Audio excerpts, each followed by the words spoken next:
Taylor Mederick had built her entire life around the concept of control. Control of her company, control of her time, control of her emotions, and especially control of the walls she'd built so carefully around her heart. She always said Seattle winters suited her. Cold, predictable, and quiet. They kept people inside, out of her way, and allowed her to focus on what she believed truly mattered, scaling her tech startup into something the industry would never again underestimate. But on that particular night, as snow hammered against the city and wind snarled between buildings like a living thing, Taylor found herself staring at something deeply out of place in her world of precision. A small car was parked just outside her luxury apartment building, buried under a growing layer of white. And inside it, barely visible through fogged-up glass, was a woman hunched forward in the driver's seat, her arms curled around a sleeping child. At first, Taylor only meant to walk past. She was exhausted after a 14-hour day negotiating with investors, her heels sinking into the snow as she crossed the sidewalk. But something, instinct, conscience, fate, stopped her. Maybe it was the way the woman's shoulders shook with each breath, as if she were silently praying the cold wouldn't seep any deeper. Maybe it was the small child's mittened hand pressed against the window, leaving a faint heart-shaped mark in the condensation.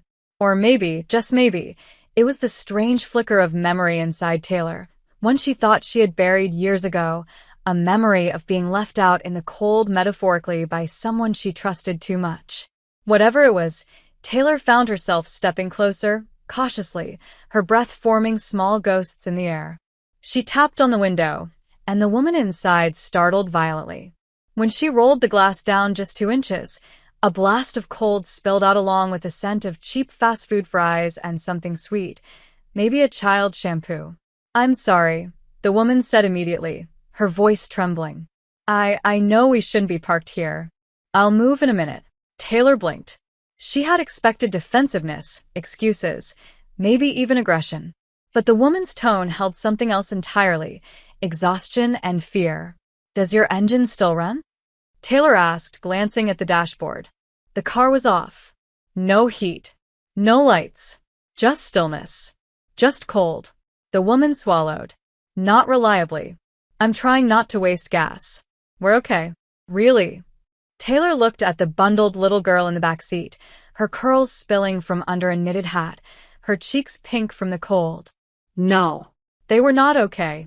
"Come inside," Taylor said, her voice firm. Her CEO voice, the one that allowed no argument. The woman's eyes widened. They were hazel, striking even under dim streetlights. No, we couldn't. I'm not asking for anything. We'll only be here a little longer." "It's 22 degrees, Taylor replied. "And dropping." "Please," the woman said softly. "I don't want to cause trouble. I just need to figure things out."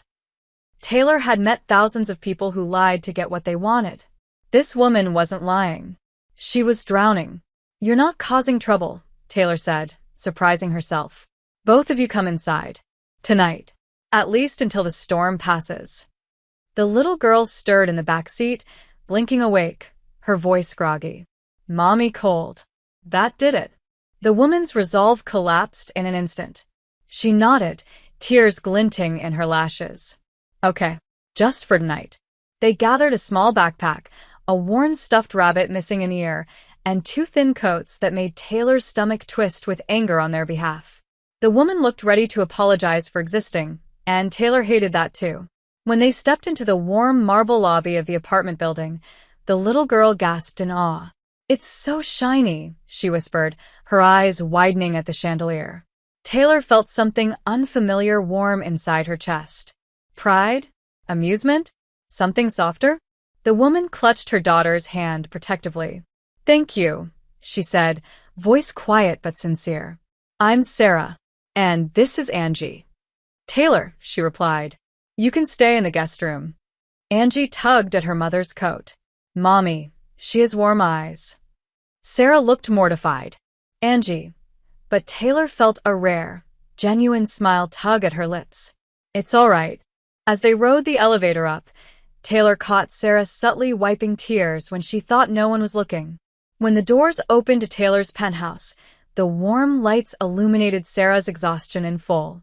Chapped lips, worry lining her forehead, hands trembling from cold, and something deeper. Taylor had an impulse she wasn't used to acting on, an urge not to fix a problem with money or efficiency, but simply to help because it was human. Because Sarah was human. Because her little girl deserved better than a frozen car. "Make yourselves at home," Taylor said, gesturing to the living room.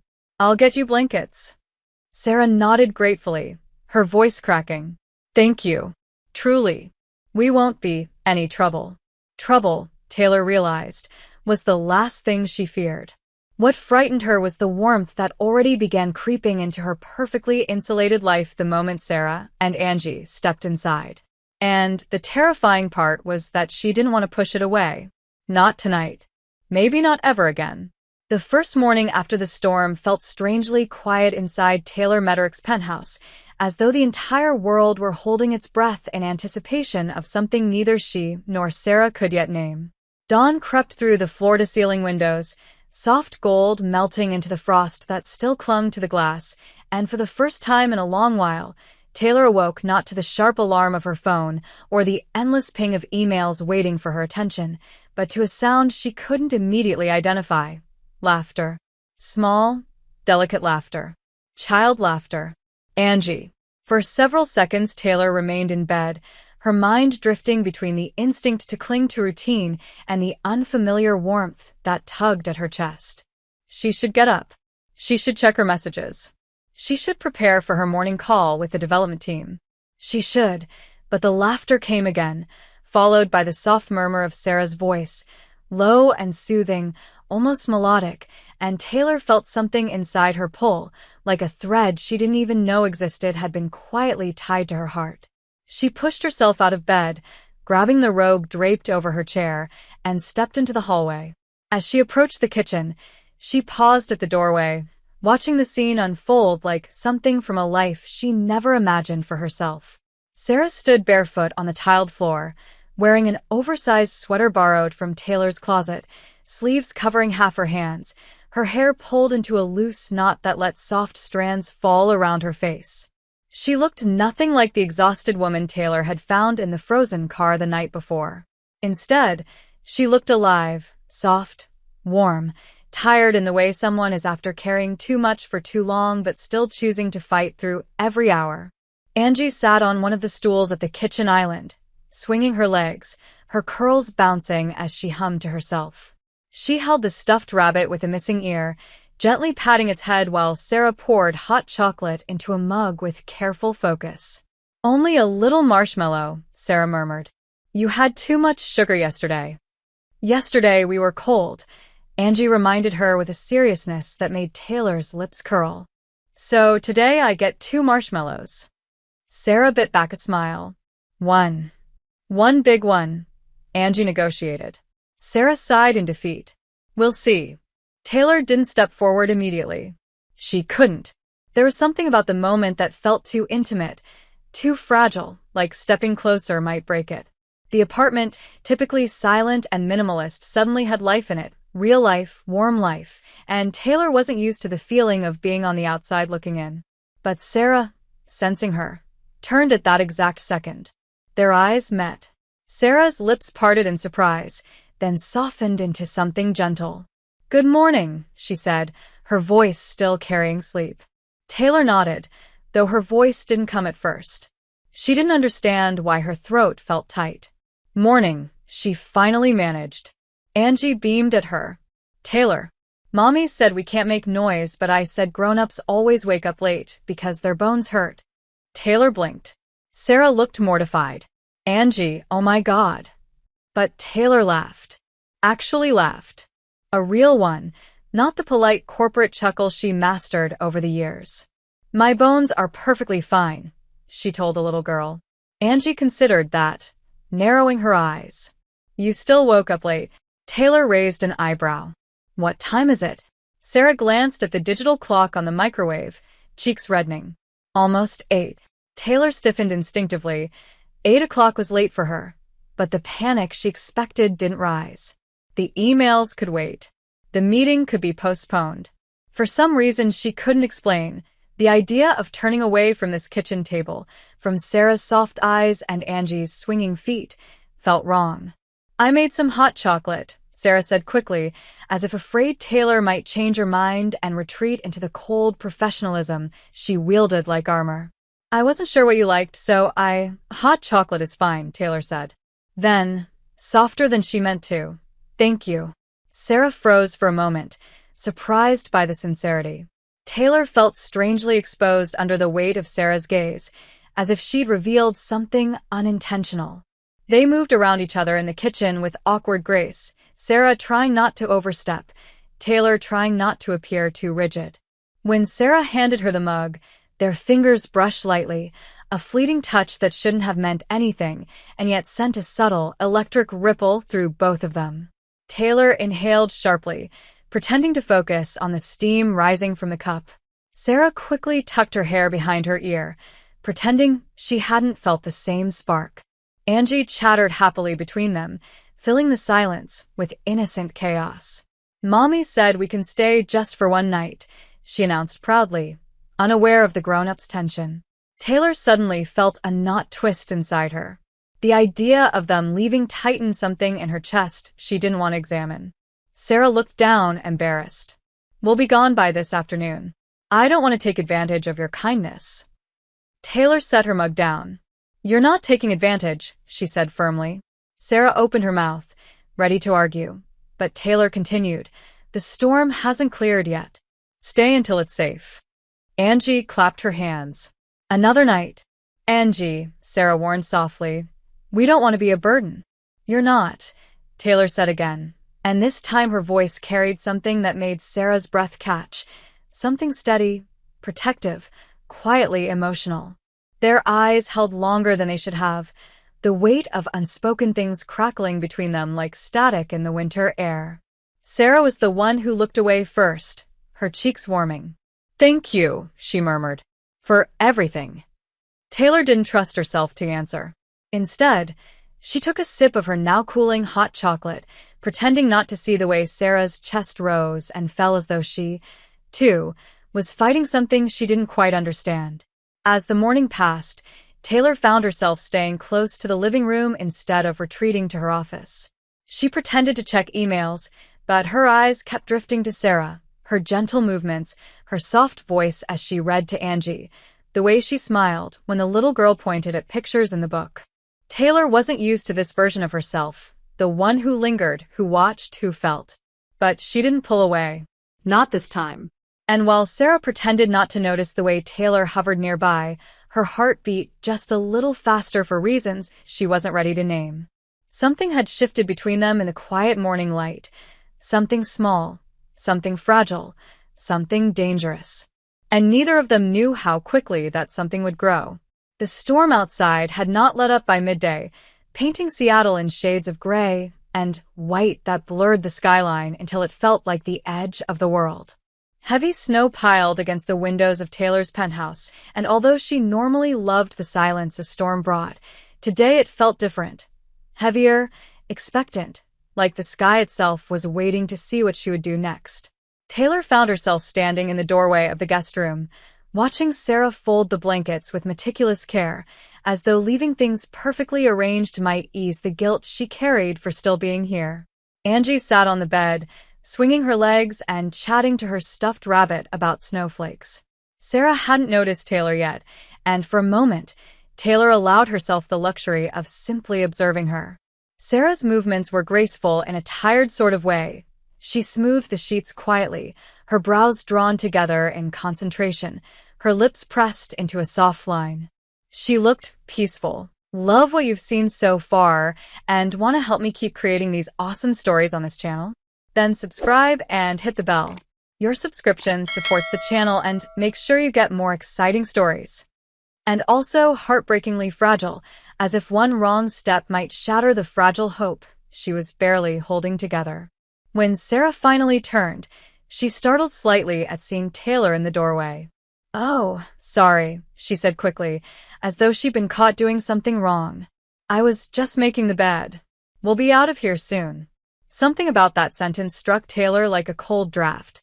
She crossed her arms, her voice firmer than she intended. I told you it's not safe to leave yet. Sarah nodded, but her posture remained tight. I know. I just don't want to overstay our welcome. Taylor felt irritation rise, though not at Sarah. At whatever force in the world had taught Sarah to apologize for existing. You're not overstaying anything, she said, more gently now. I meant what I said last night. You can stay as long as you need. Sarah blinked, confusion flickering across her face, quickly chased by a sort of guarded gratitude. Taylor, that's incredibly generous, but we can't impose. I don't want Angie to pick up the idea that relying on strangers is normal. Taylor stepped into the room. I'm not a stranger anymore. The words came out before she could think about them, and Sarah's breath caught. For a moment neither of them moved, the air thick between them. Angie, blissfully unaware, continued humming.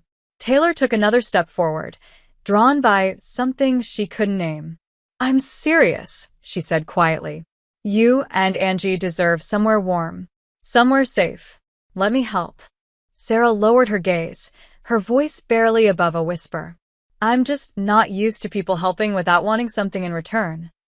I don't want anything from you, Taylor said, but even as she said it, she felt something shift inside her, something that wasn't entirely true, something she didn't have words for yet. Sarah opened her mouth, perhaps to argue, but at that exact moment Angie hopped off the bed and ran toward Taylor.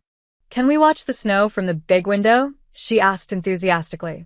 Taylor blinked at the small arms wrapping around her leg before she looked at Sarah, who seemed horrified by her daughter's boldness.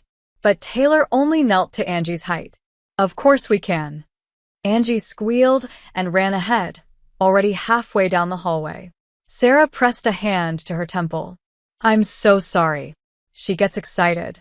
She's 4, Taylor said with a small smile. Excitement is her job. Sarah's cheeks flushed, and for a second, Taylor felt a dangerous warmth spread inside her. Something protective, something tender. They walked to the living room where Angie had already plastered her hands against the window, watching the snowstorm swirl like a world of glitter outside. Taylor and Sarah stood side by side in the quiet, and Taylor was suddenly aware of how close they were. She could feel the faint warmth of Sarah's body beside her, hear her soft breathing, smell the faint scent of vanilla still clinging to her hair. For a moment she didn't breathe. Sarah noticed the tension too. She shifted just slightly, and their arms brushed. A feather-light touch, accidental and fleeting, but it sent a slow-burning spark down Taylor's spine. Sarah looked away quickly, her cheeks turning pink.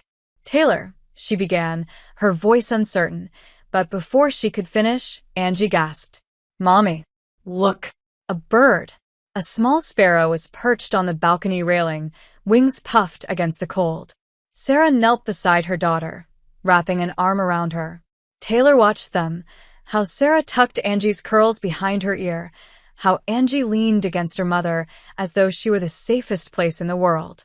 Something about the sight hit Taylor deeply, unexpectedly. She felt something she hadn't felt in years, longing. Not jealousy, not envy, longing. For warmth. For connection. For something she had convinced herself she no longer needed. Sarah stood again, brushing her hands on her jeans. I should probably start looking for someplace else to stay. Maybe a shelter. No, the word cut through the room sharper than intended. Sarah froze, eyes wide. Taylor softened her tone. You're not going to a shelter. You and Angie will stay here. For as long as you need. Sarah shook her head. Taylor, I can't accept that. You barely know us. I know enough, Taylor said. I know you're doing everything you can for your daughter. I know life has been unfair to you. And I know you deserve a safe place right now. Let me be that place. Sarah's eyes filled with tears. She fought to blink away. She inhaled shakily, but before she could respond, her phone buzzed in her pocket. She glanced at the screen and her shoulders slumped. Another rejection? Taylor asked quietly. Sarah nodded. Interview from last week. They said they went in a different direction. She laughed bitterly, wiping a tear. That's the 4th one this month. Taylor stepped closer before she even realized she'd moved. Sarah, it's okay to accept help. Sarah looked up at her then, and the vulnerability in her eyes nearly undid Taylor. There was something raw there, something unguarded, something that made Taylor's chest tighten in a way she didn't understand but couldn't ignore. When Taylor reached out and gently touched Sarah's hand, Sarah didn't pull away. Their fingers lingered, barely touching, barely pressing, but undeniably connecting. It was a small moment, but small moments sometimes change everything.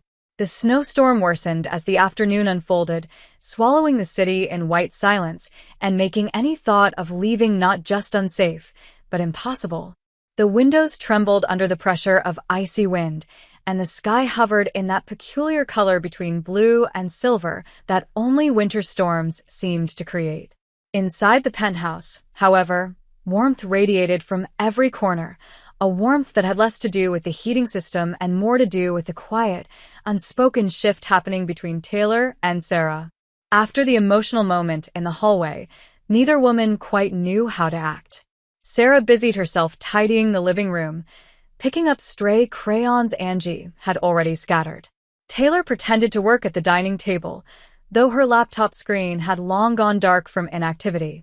Both kept stealing glances at each other when they thought the other wasn't looking.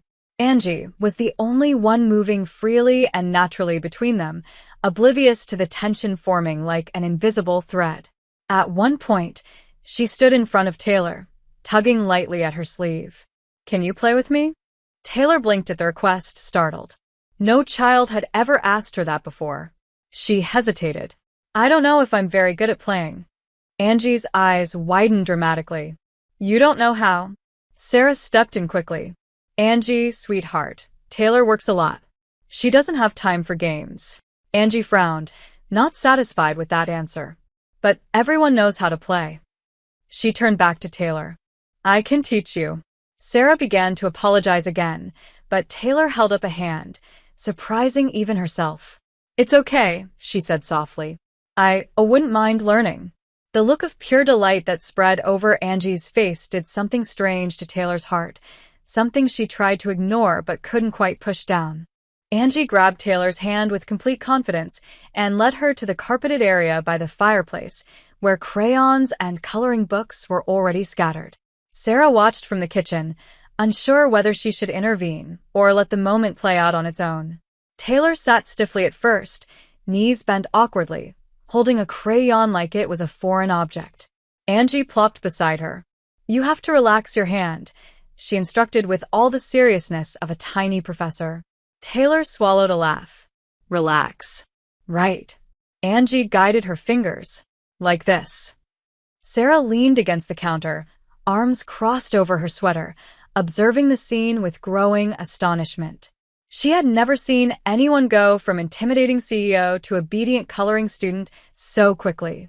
But Taylor wasn't patronizing Angie. She was genuinely trying. That alone softened something deep inside Sarah, something she didn't want to acknowledge yet. Angie began drawing a series of swirly shapes. "This is a snow dragon," she declared proudly. "It lives in storms and eats snowflakes." Taylor raised an eyebrow. "Snowflake-eating dragons. Terrifying." "They don't eat people," Angie clarified. "Just the bad snowflakes." "There are bad snowflakes?" Taylor asked. Angie nodded earnestly. "The ones that pinch your face." Taylor nodded solemnly. "That makes sense. They pinch mine all the time." Sarah bit back a laugh, pressing her knuckles to her lips. She had never seen Taylor this soft. And Taylor seemed unaware of how natural she looked on the floor, one knee bent, her hair slightly mussed, her expression relaxed in a way Sarah doubted many people ever saw. At one point, Angie reached over and tucked a strand of hair behind Taylor's ear, a gesture so gentle and unexpected that Taylor froze. She didn't pull away. She didn't reprimand. She simply sat there, staring at the little girl with an expression Sarah couldn't quite decipher. Something protective. Something vulnerable. Something that made Sarah's breath hitch slightly. Angie finished her drawing and presented it dramatically to Taylor. "This is you," she said, pointing to a tall figure next to the snow dragon. Taylor studied it with genuine seriousness. "I look powerful." "You are," Angie said with complete conviction. You saved us. The statement hit the room like a weight dropping from the ceiling. Sarah straightened instantly, eyes widening. Angie, sweetheart. But Taylor didn't let her finish. She placed a gentle hand on Angie's shoulder. I didn't save you, she said softly. You found your way to me, that's all. Angie grinned. That means the dragon sent us. Taylor didn't know what to say to that. She looked up at Sarah, their eyes meeting across the room. Something expanded between them, warm and trembling, fragile but real. Sarah blinked back sudden emotion and turned away, pretending to read a label on a cereal box that didn't need reading. As the afternoon faded into evening, the storm outside intensified, covering the balcony railing in inches of snow. Taylor prepared dinner, something simple, she insisted, though the cutting board precision suggested she rarely did this herself. Sarah hovered near the island, wanting to help but not wanting to intrude. You don't have to cook, Sarah murmured. We could have ordered something. The roads are closed, Taylor reminded her. Nothing's delivering in this weather. Sarah hesitated. Then let me help. I'm good with not much, but I can cook. Taylor handed her a second knife. Their fingers brushed again, longer this time, lingering just enough that Sarah felt her breath falter. She didn't pull away immediately. Neither did Taylor. The kitchen filled with quiet coordination, a rhythm they fell into easily despite barely knowing each other. Taylor chopped vegetables with clean, efficient movements. Sarah stirred a pot on the stove, humming under her breath, a soft tune that carried a surprising sweetness. And every few seconds, one of them would glance at the other, only to look away just as quickly. Angie wandered in occasionally to announce updates about her snow dragon drawings, and each time she left the room, the silence between Taylor and Sarah altered, thickened, warmed, stretched. At one point, Sarah reached for a towel at the same time Taylor did. Their hands collided, and this time neither moved. Sarah's breath brushed against Taylor's cheek. Taylor's pulse quickened. Their eyes lifted at the same slow pace, meeting in the soft kitchen light. It was not a romantic moment, not yet. It was not a moment of certainty or confession. It was a moment of recognition, of possibility, of something waking. Sarah finally stepped back, cheeks flushed. Sorry, she whispered. Don't be, Taylor replied, her voice lower than before. They finished making dinner in silence, though it was anything but empty. When they sat down to eat, Taylor hesitant, Sarah grateful, Angie thrilled. Something about the scene felt like a memory being born. A small family that didn't exist yesterday, now sharing a table. A woman who'd sworn never to let anyone close now serving dinner to two people she barely knew. A mother who'd been fighting alone suddenly feeling less alone. When the meal ended, when Angie yawned loudly and climbed into Sarah's lap, when Taylor watched them with an expression so soft it bordered on reverent, Sarah whispered, "If it's really okay, we'll stay a little longer." Taylor's answer came instantly, quietly, undeniably. It's okay. The next morning arrived not with the gentle glow of sunlight through frosted windows, but with a low, fragile sound that pierced the quiet of the penthouse, a soft whimper, followed by a cough so small and weak that it barely carried through the hallway. Taylor had been up early, pacing slowly in her office while pretending to answer emails she couldn't focus on. Sleep had been elusive. Every time she closed her eyes, she saw the way Sarah had looked at her the night before, somewhere between gratitude and something deeper, something Taylor didn't dare interpret. But when she heard that muffled cough, instinct propelled her down the hallway before her thoughts could catch up. She found Sarah sitting on the edge of the guest room bed, gently stroking Angie's forehead. The little girl's curls were damp with sweat, her cheeks flushed in a way that had nothing to do with warmth, and her breathing came in small, uneven huffs that made something in Taylor's chest twist sharply. Sarah looked up immediately, worry etched in every line of her face. "I think she has a fever," she whispered. Taylor moved closer. Not too close, careful not to overwhelm, but close enough to see Angie's glassy eyes flutter open and then close again, exhausted. "Did she sleep?" Taylor asked quietly. "A little," Sarah murmured. "She was shivering during the night, then she got really warm. I didn't want to wake you. Taylor shook her head, her voice firm. You should have. Sarah blinked at the tone, not harsh, but heavy with concern, heavier than Taylor intended. Something softened in her gaze, and for a moment the fear seemed to lessen. Angie whimpered again, curling into her mother's side, the stuffed rabbit pressed tightly against her chest. Sarah brushed a tear from her daughter's cheek. She's never been sick like this, she murmured, her voice trembling. Not since she was a baby. Taylor stepped even closer, lowering herself cautiously to sit on the edge of the bed. We'll take care of her, she said simply, and Sarah's eyes flicked up at the word we, as if it were a lifeline she hadn't expected anyone to offer her. When Taylor gently touched Angie's forehead, her brow furrowed. She's burning up. She needs medicine.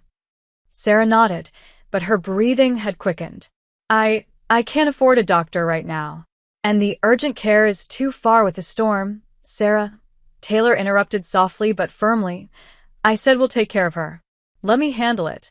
Sarah's lips parted, but whatever she wanted to say died in her throat. She stared at Taylor for a long moment, long enough for Taylor to feel the weight of that gaze settle into her bones. Gratitude. Fear. Trust.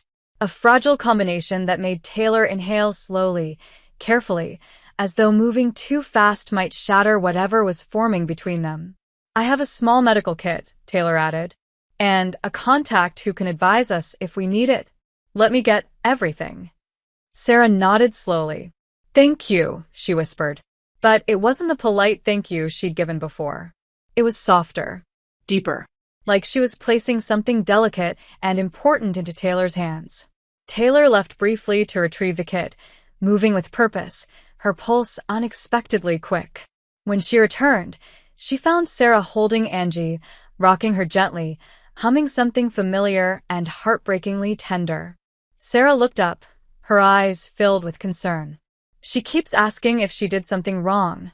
She thinks we're here because she misbehaved. Taylor's jaw tightened. She didn't do anything wrong, she said, her voice low, almost shaking. Don't let her think that. Not for a second. Sarah blinked at the intensity of her tone. Taylor sat beside them, opening the medical kit, and carefully measured the children's fever reducer. She might fight the taste, Sarah warned, brushing Angie's damp curls back. I'll handle it, Taylor murmured. When she offered the spoon, Angie looked at her with half-lidded eyes, exhausted and confused. It tastes bad, she whispered. Taylor softened her voice, something she rarely did. I know, but it will help your tummy feel better. Angie hesitated, then reluctantly opened her mouth. After swallowing, she buried her face in Sarah's sweater. Sarah wrapped her arms around her daughter, holding her tightly, eyes closed as though attempting to absorb all of Angie's fear into herself. Taylor felt a pull she couldn't explain, a fierce desire to protect, to support, to make things easier for both of them. She should rest, Taylor said gently. Her fever will start to go down in a little while. Sarah nodded, brushing tears off her cheeks. For a moment she looked so young, so exhausted, so human, that Taylor felt something shift inside her, something quiet but seismic. You don't have to do this alone, Taylor said softly. Sarah looked up, startled. I'm used to doing everything alone. You don't have to be. Sarah swallowed hard, her eyes glistening.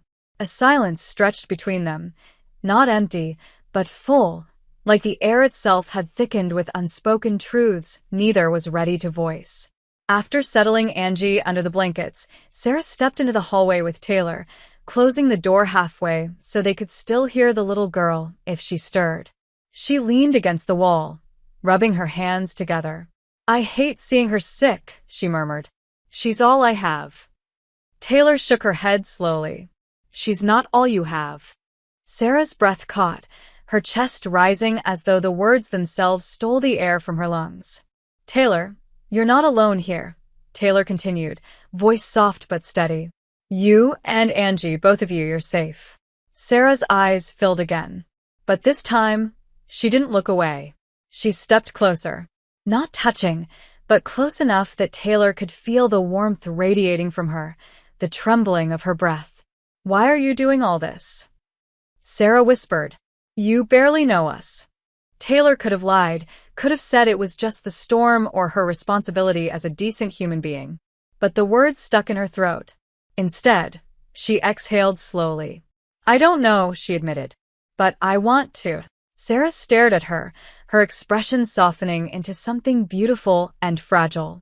Taylor, she whispered again, but this time her voice carried a different kind of weight. Something hesitant, something hopeful, something dangerous. Before anything more could be said, Angie whimpered from inside the room. Sarah immediately rushed back to her bedside, and Taylor followed without hesitation. They sat on opposite sides of the bed, keeping vigil. Angie reached weakly toward Taylor, her tiny fingers brushing the sleeve of her sweater. Stay, she whispered. Taylor's heart lurched. I'm right here, she said, her voice barely above a breath. Sarah watched the exchange, and whatever she saw made a tear slip silently down her cheek. Taylor noticed, and without thinking, she reached across the blanket and gently touched Sarah's hand. A quiet connection sparked between them, raw, trembling, unspoken. A moment that neither of them could deny was real. And in the dim, snowy morning light, as they sat together by Angie's side, something undeniable rooted itself between them. Not just necessity, not just kindness, something deeper. Something that neither of them was ready to name, but both felt all the same. By late afternoon, Angie's fever had gone down enough for her breathing to steady, though she remained weak and clingy, whimpering occasionally as she drifted in and out of light sleep. Taylor stayed close, close enough to help, close enough to watch the rise and fall of the little girl's chest, close enough to catch every flicker of emotion across Sarah's exhausted face. Sarah had barely eaten all day, barely spoken except to comfort Angie, barely let herself breathe. And though Taylor wanted to take all of that weight from her, she didn't yet know how. What she didn't expect was that life would force Sarah into a moment of impossible choice sooner than either of them were ready for. It came suddenly, Sarah's phone vibrating on the nightstand with a sharp, insistent buzz. Sarah flinched. Her eyes darted to the screen, and instantly her expression changed. Panic, hope, fear, all at once. It's the school, she whispered, staring at the notification. The one I interviewed with last month. They said they'd keep my resume on file.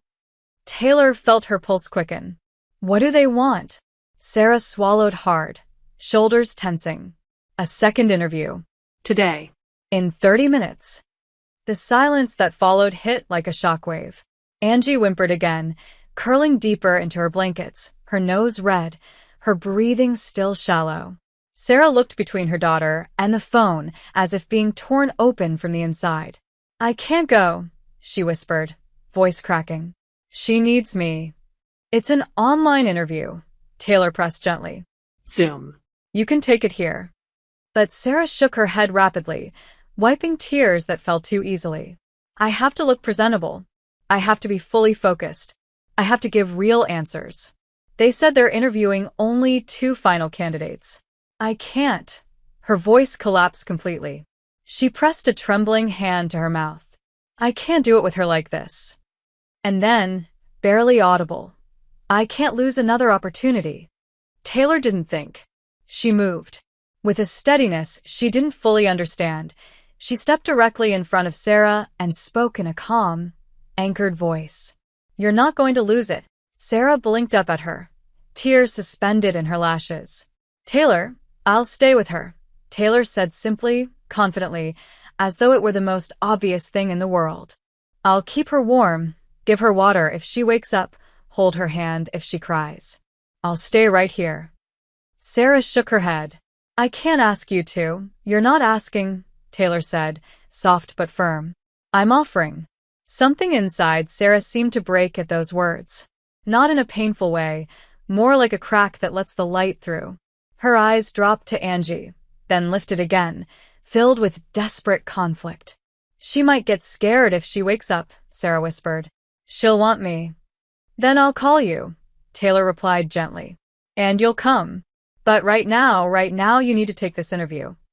Sarah stared at her for a long moment, searching her face as if looking for any hint of hesitation, any sign that Taylor was saying this out of obligation rather than genuine intent. But all she found was conviction. Real, steady conviction. Taylor reached out, slowly, carefully, and touched Sarah's arm. "You can trust me." Sarah inhaled sharply, her breath trembling. It was not the kind of moment that came with grand declarations or sweeping music. It was quieter, more intimate than that. A moment of choice. A moment of surrender. A moment when a woman who had done everything alone suddenly realized she didn't have to anymore. Finally, Sarah nodded. Slowly, hesitantly, but she nodded. "I need 5 minutes to change," she murmured. "And fix my hair." And Taylor shook her head. "You look professional right now. Just breathe." Sarah let out a soft, shaky laugh. "I probably look like I've been crying for hours." "You look strong," Taylor corrected. "And they'd be lucky to have you." Sarah swallowed hard, as though the words reached a part of her untouched for years.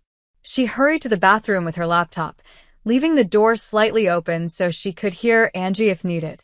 Taylor moved to the bedside, settling into the chair with a sense of purpose that surprised her. Angie stirred, her small hand reaching weakly in the air. Taylor caught it gently. "I'm here," she whispered. "Your mom's just working for a little bit." Angie blinked groggily, her eyelids drooping again. "My tummy hurts." "I know," Taylor murmured, brushing a curl off her forehead with a tenderness that came too naturally. "But you're safe." She wasn't sure if she was speaking to Angie or to herself. From the bathroom, the faint sound of Sarah rehearsing answers drifted into the room. Her voice shaking at first, then growing steadier. Taylor could hear every word, every tremble, every strained breath, and with each one she felt her own chest tighten. She wanted this for Sarah, wanted her to succeed, wanted her to win something for once instead of losing everything to circumstances beyond her control. When the interview finally began, Sarah closed the door fully, her silhouette visible through the frosted glass. Taylor didn't dare move from the bedside. She watched Angie sleep fitfully, whispered reassurances, kept her cool cloth damp and gentle. But she also listened. Through the muffled glass, she heard Sarah's voice, soft at first, then confident. She answered questions about classroom management, child development, teamwork, and her philosophy as an educator. Taylor found herself smiling despite the ache in her chest. Sarah was brilliant, passionate, genuine. Anyone who interviewed her should have offered her the job on the spot. But then came a question that made Sarah pause. "What motivates you as a teacher?"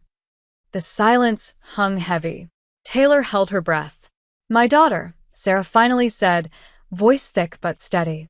"She's the reason I push forward, even when things are hard. She teaches me patience and resilience every single day. And I want to show her that failure isn't final, that we can rebuild, that life can be hard, but we don't have to stop fighting for it." Taylor closed her eyes, overwhelmed. She wished she could burst through that door and tell Sarah right then that she was extraordinary, that she was deserving, that she was strong, that she wasn't alone. Angie stirred again and whispered, "Mommy?" Taylor leaned closer. "She's right there, sweetheart. She's doing something important." Angie nodded sleepily and curled her fingers tighter around Taylor's hand. Taylor had never felt so protective of anyone. Not of a friend. Not of a colleague. Not even of the person she once thought she loved. But this tiny hand in hers, this fragile trust, unlocked something she didn't know she still had the capacity to feel. When the interview finally ended, silence fell. Then the bathroom door opened. Sarah stepped out slowly, her breath shallow, her eyes glossy from the emotional effort. "How did it go?" Taylor asked softly. Sarah shook her head. "I don't know." "You did well," Taylor said firmly. "I heard you. You did more than well." Sarah's lip trembled. She looked at Taylor, not as a guest, not as a stranger, not as a burden, but as something else entirely. Someone safe, someone steady, someone she could fall apart in front of. And then she did. Her breath hitched, her hand covering her mouth as she broke into quiet, overwhelming tears. Taylor stood instantly, crossing the room. She didn't ask permission. She didn't hesitate. She wrapped her arms around Sarah and held her. Really held her. Sarah melted into her embrace, her forehead pressed to Taylor's shoulder, her hands gripping her sweater like she might fall without the anchor. "I'm so tired," Sarah whispered, sobbing quietly. "I'm so scared. I don't want to fail her. I can't fail her." Taylor closed her eyes, tightening her arms around her. "You won't," she whispered. "Not while I'm here." Sarah froze, just for a moment, then cried even harder, surrendering to the comfort she'd fought for so long. And Taylor held her like she'd never held anyone, aware of only one truth. She didn't want to let go. The storm had finally begun to break by morning, leaving behind a city coated in shimmering blankets of snow that reflected the first hints of pale sunlight. The world outside was quieter than usual, gentler, softer, as though nature itself had paused to catch its breath after a long night. But inside Taylor's penthouse, the air felt different. Charged. Suspended. Something had shifted yesterday, during the interview, during the fever, during the moment Sarah collapsed into Taylor's arms. Something fragile yet undeniable had awakened, and neither of them knew how to step back from it.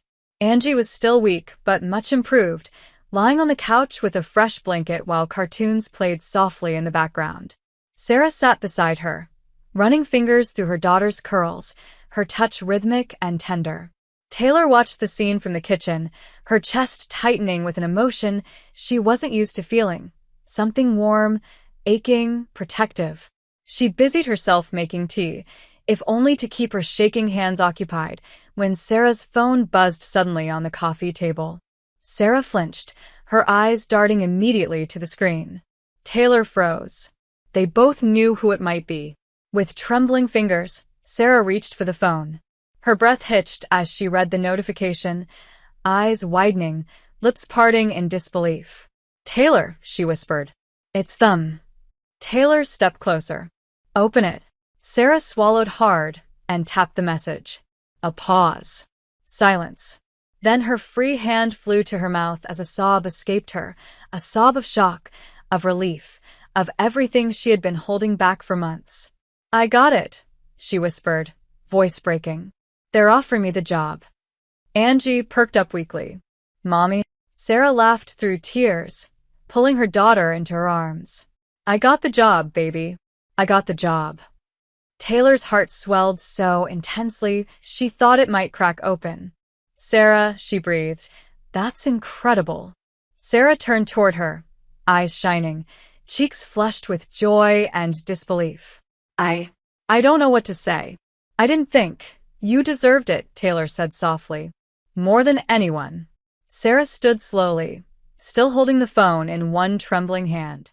She looked at Taylor with a rawness that made the world tilt, as though she were seeing her not just as the woman who offered shelter, but as someone who had changed something fundamental inside her.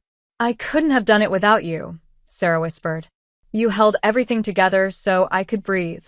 You believed in me when I didn't." Taylor took a step forward, then another, drawn by something magnetic, something inevitable.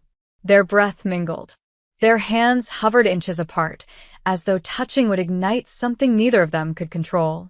Sarah looked down, her voice trembling. "Taylor, I don't know how to thank you." "You already did," Taylor murmured. "You let me be here. With you. With Angie." Sarah lifted her gaze, and Taylor saw it, saw everything she had been fighting, everything she had been hiding behind fear and circumstance and exhaustion. Desire. Trust. Hope. And something more dangerous. Something deeper. Something real. Sarah's lips parted slightly. "Taylor," the soft, fragile whisper was enough to break whatever thin barrier remained between them. Taylor raised a hand slowly, as though giving Sarah every chance to step away, but Sarah didn't move. When Taylor's fingers brushed her cheek, light, trembling, Sarah leaned into the touch. A breath hitched between them, a heartbeat aligned. And then, slowly, timidly, as if afraid the moment might shatter under its own weight, Taylor leaned in. Their lips met in the faintest, softest kiss. Brief. Barely more than a breath. But it was enough. Enough to make Sarah gasp softly. Enough to make Taylor's pulse roar in her ears. Enough to make them both freeze, eyes fluttering open, overwhelmed by the intensity of something so small and yet so devastating. Sarah's cheeks flushed, her breath trembling.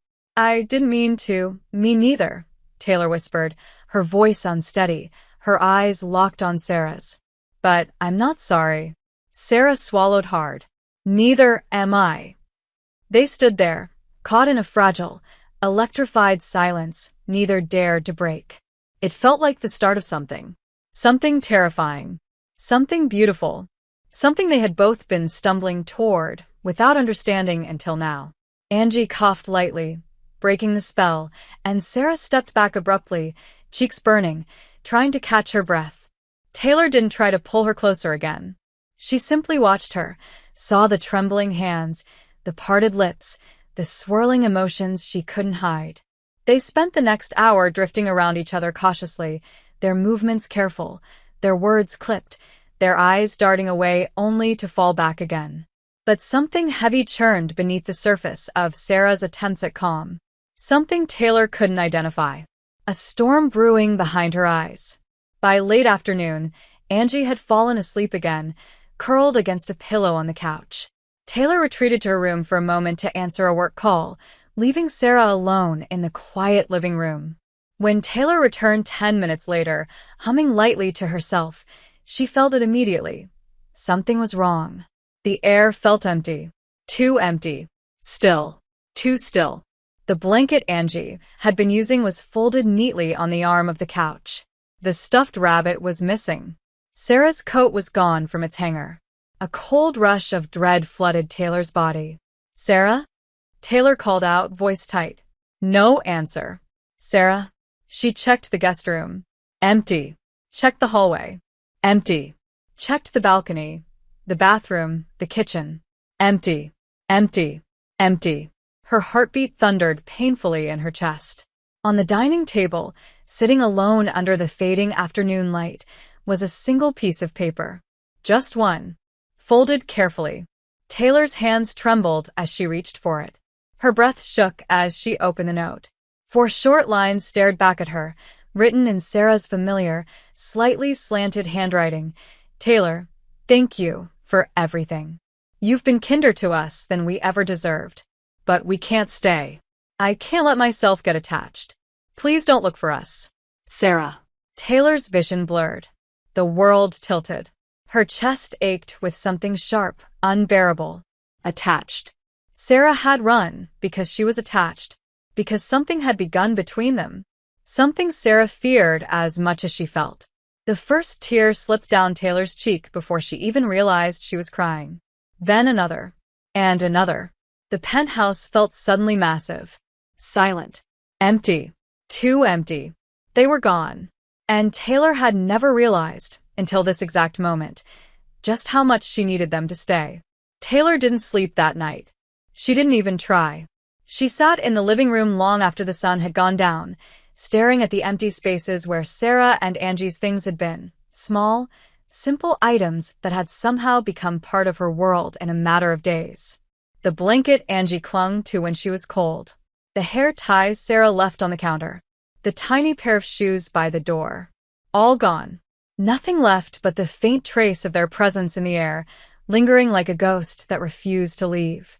The note lay on the table, unfolded, fragile, tormenting. Taylor read it again and again until the words started to blur. "Please don't look for us." It was absurd, impossible, infuriating. Pruh.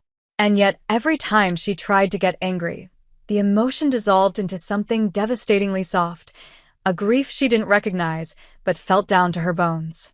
She kept replaying the kiss in her mind, the way Sarah had looked at her, the trembling breath, the softness of her mouth, the shock in her eyes afterward. For a split second, Taylor had believed something new and terrifying and beautiful was beginning. And then Sarah vanished. As if the moment between them had been a mistake. As if the kiss had been something forbidden. As if Taylor herself was something to run from. She pressed her palms against her eyes, breathing hard. The emptiness of the penthouse echoed around her like a punishment. In the past, she had loved this silence, thrived in it. Now, it felt monstrous, suffocating. The hours passed with slow cruelty. Taylor tried to work, but the words on her screen refused to make sense. She tried to eat, but the food tasted like nothing. She tried to sleep, but every time she closed her eyes, she saw Sarah's face, tearful, conflicted, terrified of her own feelings. "You've been kinder to us than we ever deserved." What did that mean? Why would she think she didn't deserve kindness? Why would she leave after finally letting Taylor in? And why did it hurt so much? By morning, Taylor's body ached from tension. She stood at the kitchen counter, staring blankly at the coffee machine she hadn't had the energy to turn on, when something inside her finally broke. A sound clawed its way out of her, something halfway between a gasp and a sob. She pressed a hand over her mouth, shaking violently. She couldn't remember the last time she cried. Couldn't remember ever crying like this. Her heart felt like it was collapsing in on itself. She slid down to the floor, back against the cabinets, her breath shallow and ragged. In her mind, she saw Sarah smiling shyly during breakfast. Saw Angie reaching for her hand. Saw Sarah whispering, "I'm not used to people helping me." Saw the fear in Sarah's eyes when she realized she was falling for someone again. Saw the panic that had driven her out the door. Taylor wrapped her arms around her knees and let the tears fall, silent and unstoppable. She had built her entire life around not needing anyone, around being untouchable, around not letting emotions cloud her mind. And now she felt shattered. Completely, utterly shattered. She didn't know how long she stayed on the floor, but eventually her phone buzzed from the kitchen island. Taylor didn't want to move, didn't want to hope, didn't want another blow. But something, instinct, desperation, forced her to stand. When she picked up the phone, her heart lurched violently. Unknown number. Her breath caught. For a split second, she let herself believe, Sarah. Her hands trembled as she answered. "Hello." Silence. Then, faintly, a woman's voice. Older. Tired. Worried. "Is this Taylor Mederick?" Taylor's heartbeat pounded in her ears. "Yes. My name is Anne. I'm a neighbor of Sarah Mitchell." Taylor froze. Every nerve in her body went sharp and electric. Is everything okay?" A pause. "Too long." "I'm not sure," the woman said gently. "I found a number inside Angie's backpack. I don't know who you are to them, but Sarah spoke of you once. Only once. But she said you helped her." Taylor swallowed hard, gripping the counter with her free hand. "Where are they?" The woman hesitated. "They were here last night, but they left again before dawn." Sarah looked shaken, scared. The air thinned around Taylor. "Do you know where they went?" "No." But Angie was coughing quite a bit. Sarah looked like she hadn't slept. She mentioned something about her ex, something she didn't want to talk about. A wave of dread crashed over Taylor. Her ex. Not a good man, the neighbor whispered. Not someone she should be anywhere near. "I thought you should know." Sarah looked desperate. Taylor felt sick, furious, terrified. Not for herself. Never for herself. For them. For Sarah. For Angie. For what they might be running from. Before she could respond, the neighbor spoke again. "I'm calling because Sarah left something behind." Taylor's breath tangled in her throat. What? A notebook. Angie drew pictures in it, but inside the front cover, Sarah wrote something. A list of places she might go if things got bad. The room spun. "Can you send me a picture?" "Of course." Seconds later, Taylor's phone buzzed again. She opened the message. A photo of a small, worn notebook filled her screen. Inside the cover was Sarah's handwriting, messy, rushed. "If everything falls apart, try old shelter on Pine Street or library downtown, back entrance or bus depot or community center near the school." Her hand shook violently as she stared at the list. It wasn't just a list of places. It was a map of fear, of desperation, of loneliness. And suddenly Taylor understood something with devastating clarity. Sarah hadn't run because she didn't care. She had run because she cared too much and believed she wasn't allowed to want something good. Something safe. Someone like Taylor. And maybe, Taylor realized, she had been wrong to think she should respect the message in the note. Maybe following it wasn't kindness, it was abandonment. Maybe the cruelest thing she could do was not look for them. With a slow, trembling inhale, Taylor straightened. The ache in her chest was still there, but something else rose to the surface, something sharp, determined, unyielding. She typed a response to the neighbor. "Thank you. I'm going to find them." She grabbed her coat, her keys, her courage, and for the first time in years, Taylor stepped into the snow not for work, not for duty, not for survival, but for love. Or the beginning of it. Taylor hadn't realized how quickly despair could turn into determination until she felt the cold wind hit her face outside the penthouse. The snow had softened but not vanished, leaving the streets icy, reflective, and eerily quiet. She walked fast, faster than she'd intended, her breath sharp in the freezing air as she replayed Sarah's note repeatedly in her mind. Every word felt like a wound. But the photo of the notebook, that list of desperate hiding places, had ignited something inside her stronger than fear, stronger than heartbreak. A promise. She would find them. She had to. She started with Pine Street. The old shelter was a narrow, peeling building tucked between a shuttered laundromat and a convenience store. The inside smelled of stale soup and damp coats. Volunteers moved quietly between rows of cots, handing out blankets. Taylor scanned every face, every corner, every bench where a mother and child might sit. Nothing. "Excuse me," she asked the receptionist, forcing steadiness into her voice. A woman, Sarah Mitchell, 28. Dark hair. Little girl, for years old. Curly hair. "Have they been here?" The woman shook her head gently. "We haven't had anyone matching that description in 2 days." Taylor thanked her and stepped outside, her chest tightening. One down. Too many to go. She headed downtown, weaving through slush-coated sidewalks, stopping at crosswalks only because her legs refused to run on ice. The library loomed like a massive stone guardian, its tall windows fogged from the warmth inside. When she pushed open the doors, a rush of heated air hit her, along with the scent of old books and rain-soaked coats. People shuffled quietly between aisles and reading corners. Taylor scanned every table, every nook. Her heart pounded each time she spotted dark hair, each time she glimpsed a small figure. Nothing. Gathering courage, she approached the information desk. "Hi," she whispered, her voice cracking despite her efforts. "Have you seen a woman and a child?" The mother might look distressed. She might. The librarian gave her a sympathetic glance. "We've had a few families in today, but none matching that description." "I'm sorry." Taylor nodded, swallowing a bitter knot of disappointment. She stepped back into the cold. 2 places gone. Each failure carved another fissure in her already shattered chest.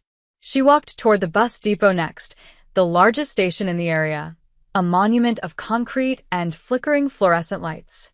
People rushed in and out, burdened with suitcases, blankets, parcels tied with fraying rope.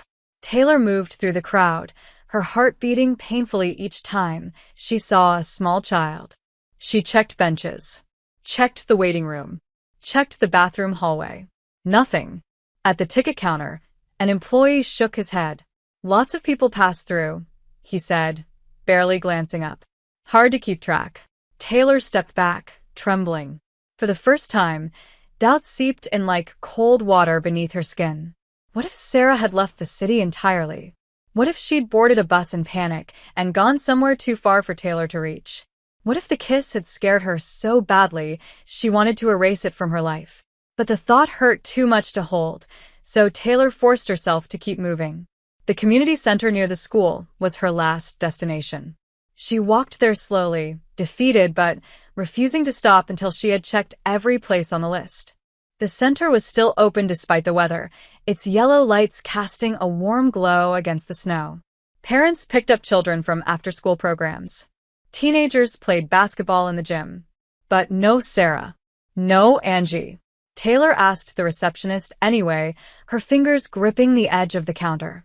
"Please," she whispered. "Has anyone come in? A mother and daughter?" The receptionist shook her head with a sympathetic frown. "Not today." Taylor stepped outside and finally let herself breathe, not deeply, not calmly, but in short, fractured bursts. She stood there on the sidewalk as the daylight faded, feeling small against the vast stretch of snow-coated city. Defeat pressed against her ribcage like a physical weight. She had failed. She had tried every place on the list. Sarah was nowhere.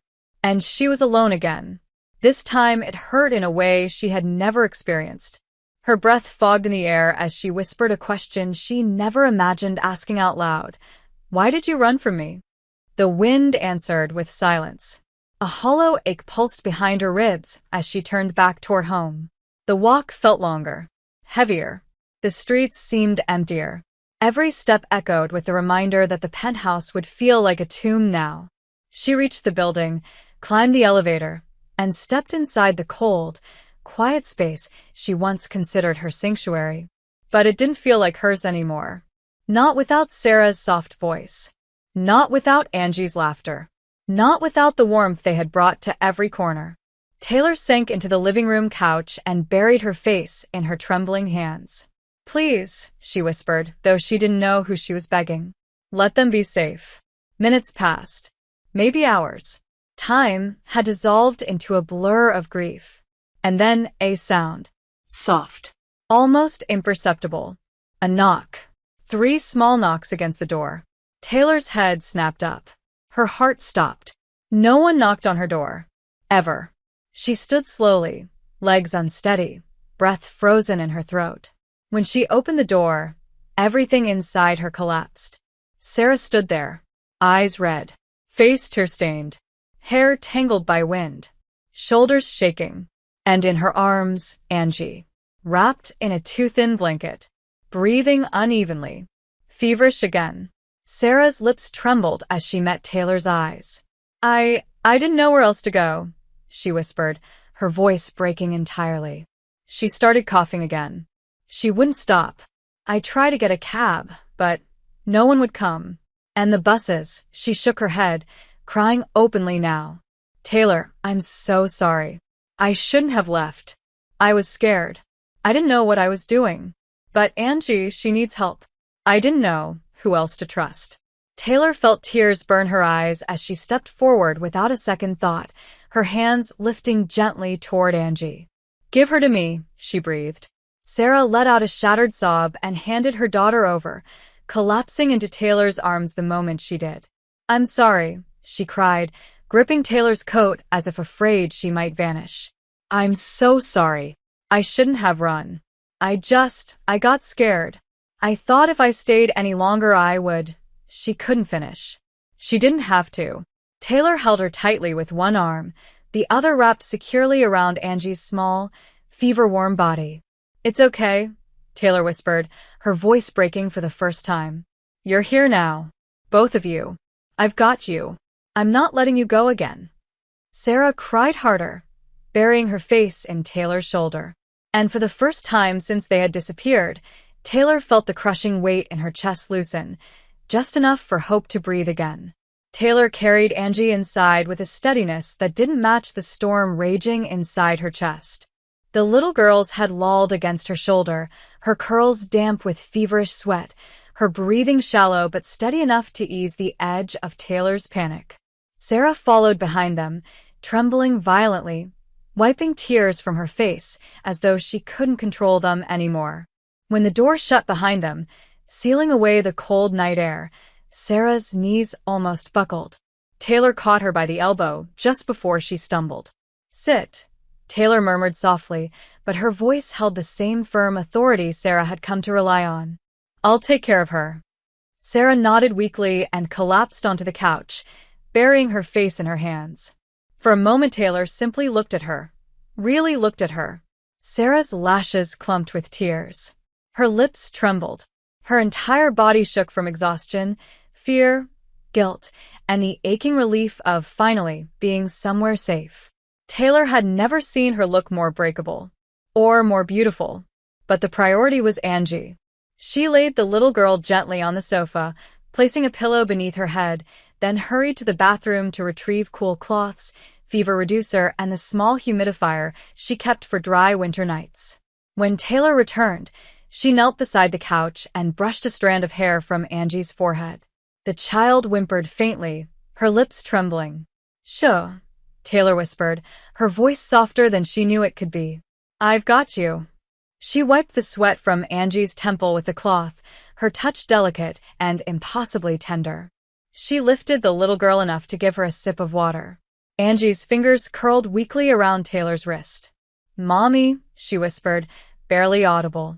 Taylor's chest tightened painfully, not from jealousy, but from the sheer trust in Angie's voice. "She's right here," Taylor said gently, glancing towards Sarah. "She's safe. You're safe." Sarah looked up, her eyes glassy and swollen from crying. "Baby," she whispered, crawling closer, placing a kiss on Angie's forehead. Angie reached toward her mother, and Sarah held her hand tightly, tears streaking silently down her cheeks. Taylor stayed right beside them, unmoving, unwavering. When Angie finally drifted into a shallow, feverish sleep, Sarah sagged back against the couch with a shaky exhale. Taylor rose to her feet slowly, her body stiff from kneeling so long. She looked down at Sarah, disheveled, exhausted, and heartbreakingly vulnerable. "Come with me," Taylor said softly. Not a command, not a request, something in between. Sarah hesitated only a moment before following her into the kitchen, where Taylor wordlessly poured her a glass of water. Sarah held it in both hands, her fingers trembling around the glass. Taylor leaned against the counter, crossing her arms, not in defense, but in an attempt to keep from reaching forward and pulling Sarah into her arms again. The silence between them was thick, heavy, trembling with everything unsaid. Finally, Sarah broke it. "I'm sorry," she whispered, staring at her hands. "I shouldn't have run. I shouldn't have left after what happened." Taylor's breath caught. The kiss. Sarah squeezed her eyes shut, a tear slipping free. "Yes." Taylor swallowed, her throat tight. "Did you regret it?" Sarah jerked her head up instantly, panic flashing in her eyes. "No. God, no." The intensity of her answer hit Taylor so hard she had to look away for a moment. "Then why did you leave?" she asked quietly. Sarah wiped her cheeks, her voice trembling. "Because it scared me." Taylor stepped closer, her voice soft but steady. "What scared you?" "Me?" "No," Sarah whispered immediately. "Not you. The way you make me feel." Taylor froze. Sarah took a shaky breath, words spilling out in a rush, like a dam finally breaking. "I've been alone for so long. Too long. And I've had to survive by not needing anyone. By not trusting anyone. And then you." She pressed a hand over her heart. "You show up with your calm voice and your warm apartment and your kindness, and suddenly, I don't feel alone anymore. Suddenly, I want things I'm not allowed to want." Taylor's voice was barely a whisper. "You're allowed." Sarah shook her head fiercely. "I don't know how to want anything without expecting it to disappear." Her voice cracked at the end, and Taylor felt something in her chest rupture, softly, painfully, beautifully. "Sarah," she murmured, taking another step closer. "You didn't disappear." "I did," Sarah whispered bitterly. "I literally ran away." "And then you came back," Taylor countered gently. "That's what matters." Sarah looked away, her shoulders trembling. "I came back because I needed help, not because I was brave." Taylor shook her head slowly. "Needing help is brave."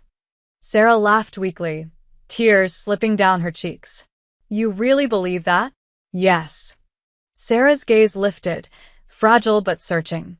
"Why?" Taylor's answer came without hesitation, not because she planned it, but because it lived inside her already. "Because it brought you back to me." The words hung between them, soft and trembling, and Sarah inhaled sharply as though they physically touched her. "Taylor," she whispered, the sound of her name on Sarah's lips almost undoing her entirely. Taylor moved closer, until only inches separated them. I'm not asking you for anything, she said gently. I'm not asking you to rush into something you're not ready for. But I need you to know, she exhaled, the truth trembling inside her. I care about you. Both of you. More than I expected. More than I wanted. But I won't pretend I don't anymore. Sarah's breath shuddered, her eyes dropping to Taylor's lips before flicking back up in panic. I don't want to hurt you, she whispered. You won't, Taylor murmured. I'm here. I'm not going anywhere. Sarah stepped closer, not touching, but close enough that Taylor could feel the warmth radiating from her skin. I'm still scared. So am I, Taylor admitted softly. Sarah blinked. You are? Taylor nodded, surprising even herself with how vulnerable the words felt. Yes. Because I don't want to lose you either. Something in Sarah's expression melted, slowly, cautiously, but undeniably. Without thinking, she reached up and touched Taylor's cheek. A soft, tentative touch. Taylor leaned into it, her breath trembling. Sarah whispered, that kiss that didn't feel like something I could run from forever. Taylor swallowed. Then don't. Sarah stepped even closer. Their breaths mingled again. But before she could answer, a small sound echoed from the living room, a whimper, weak and frightened. Angie. Sarah's heart twisted instantly, and she pulled her hand back, guilt flooding her face. I need to check on her, she whispered. Let me come with you, Taylor murmured. They walked together into the dimly lit living room. Angie was stirring restlessly, her cheeks flushed again. Sarah knelt beside her, soothing her gently, but the child's breathing remained uneven. Taylor felt panic grip her chest. Her fever's rising again, Taylor said, crouching beside them. We may need to take her in. Sarah's eyes widened in fear. No, I don't have insurance yet, and Taylor placed a hand over hers. Then we'll use my coverage. She's going to be okay. Sarah's eyes filled instantly. Taylor, hey, Taylor whispered, squeezing her hand. You came back. That means something. Let me help. Sarah nodded slowly, tears streaming freely now. Taylor reached out and wiped one of them away with her thumb before she could think better of it. Their eyes locked in a moment so gentle, so raw, that Sarah leaned forward almost without realizing it. Their foreheads touched. Not quite a kiss. Not quite distance. A quiet promise suspended between two breaths. Then Angie whimpered again, breaking the fragile moment, and Sarah pulled away reluctantly. We'll go, Taylor said softly. I'll get the car. Sarah nodded, breathing shakily. Okay. She looked at Taylor with something like trust, real trust for the first time. And Taylor felt the impact of it deep in her bones. Don't leave, Sarah whispered suddenly. Please don't leave us. Taylor didn't hesitate. I won't. And this time, Sarah believed her. The drive to the hospital felt like moving through a world suspended in ice, a world where every nerve inside Taylor's body pulsed in frantic rhythm with each shallow breath Angie took in the back seat. Snow still lined the streets, though the storm had died, leaving behind a cold so sharp it seemed to seep into her skin. Sarah sat beside Taylor, clutching Angie carefully, murmuring soothing words even as her own voice trembled with barely restrained fear. Taylor's hands tightened around the steering wheel as she accelerated through the near-empty streets. She kept glancing at the rearview mirror, her heart dropping each time Angie's eyelids fluttered. The little girl was too quiet. Too still. Hold on, sweetheart, Sarah whispered against Angie's hair. We're almost there. Taylor swallowed hard, her throat tight. We'll be there in 5 minutes, she said, though she wasn't sure she could hear herself over the pounding of her heart. When they pulled into the emergency drop-off, Sarah was out of the car before the engine fully stopped, holding Angie protectively as though the cold air might break her. Taylor's chest constricted painfully. She had never felt so desperate to fix something she didn't understand, something she couldn't control. She ran to open the doors, waving frantically to the triage nurse. She has a fever, Sarah said breathlessly. It spiked again. She's been sick since yesterday. Please help her. The nurse nodded, immediately taking Angie's temperature and oxygen saturation before rushing them into a room. Taylor followed, hovering near Sarah, feeling both present and helpless at the same time. Angie whimpered, reaching for her mother. Sarah sat on the hospital bed with her, rocking her gently, pressing kisses to her forehead. Taylor paced at the foot of the bed, her hands shaking despite her attempts to stay composed. When the doctor arrived, calm, steady, efficient, Sarah's breath hitched as though bracing for the worst.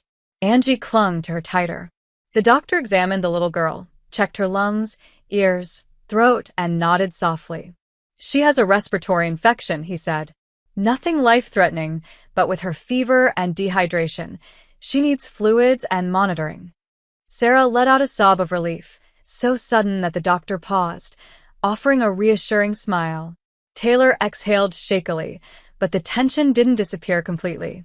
She'll be okay? Taylor asked, stepping closer. Yes, the doctor said. With treatment, rest, and care. Sarah closed her eyes, tears spilling down her cheeks. Thank God, she whispered. Taylor's heart twisted at the sight. She wanted to gather Sarah in her arms again, tell her she wasn't alone, that she'd never be alone again. But she didn't move. Not yet. The nurses began attaching the four to Angie's small hand. Sarah stroked her daughter's hair gently, whispering, It's okay, baby. Mommy's here. Mommy's right here. Angie whimpered again, her small voice cracking. Mommy hurts. Sarah's face crumpled. I know, sweetheart. But you're so brave. Taylor moved closer, kneeling beside the bed. Angie, she whispered. Look at me. The little girl blinked weakly. Taylor reached out, not touching her but holding her small gaze with an anchor-like steadiness. You're safe, she murmured. We're both here. You're not alone. Angie swallowed, trembling slightly. Taylor. Taylor nodded, her voice catching. Yes, sweetheart. I'm right here. Sarah looked at her then, really looked at her, and the emotion in her gaze almost made Taylor lose her breath. Gratitude, relief, and something deeper. Something Sarah had been terrified to acknowledge. Hours passed. Angie slept with the help of medication, her breathing slowly growing steadier. Sarah stayed beside her, holding her tiny hand. Taylor remained in the room too, unable to leave even for a second, not even when a nurse asked if she wanted coffee or water. She refused everything. Her place was here, with them. At one point, Sarah looked at her through the dim light of the hospital room. You didn't have to stay, she whispered softly. Taylor lifted an eyebrow. I wasn't going anywhere. Sarah's lip trembled. Why? Taylor inhaled, the truth swelling inside her like a rising tide. Because I care about her, she said quietly.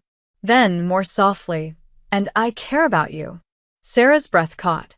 She turned her face away for a moment, wiping her cheeks, as though she couldn't bear how much those words meant to her. After a long silence, Sarah whispered, I thought I was protecting Angie by running, by keeping things simple, by not complicating her life with my feelings. Taylor's heart stuttered. Your feelings? Sarah hesitated, then nodded, her voice barely audible. I feel something for you, Taylor.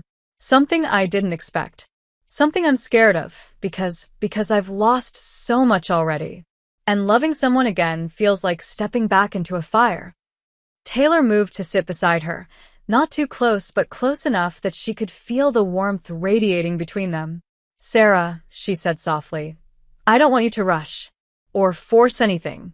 I just want you to know I'm here. I'm not going anywhere. Sarah wiped her cheeks again, her fingers trembling. I'm scared of needing someone, she whispered, and then losing them. Taylor looked at Angie, peacefully sleeping. Then she looked back at Sarah. I'm scared too, she admitted, of wanting something I don't know how to deserve, of feeling things I can't explain. But I'm more scared of pretending I don't feel anything at all. Sarah let out a shaky breath. Taylor, you don't have to decide anything tonight, Taylor murmured. But don't run again. Not from me. Sarah blinked, tears falling silently. I don't want to run anymore, she whispered. Taylor reached out slowly, giving Sarah every chance to pull back. She didn't. Their fingers intertwined, hesitant, trembling, but undeniably together. Sarah stared at their joined hands, a single tear dropping onto her lap.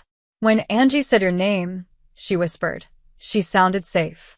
Taylor felt her chest squeeze painfully. "I would never hurt her," she said. "I know." Sarah's lips parted, as though she was finally admitting something she had locked away deep inside herself. "And you wouldn't hurt me either," she whispered. Taylor shook her head slowly. "Not in a million years." Another long silence stretched, but this time it wasn't empty. It was full, rich, warm, pulsing with emotion that neither of them could pretend not to feel anymore.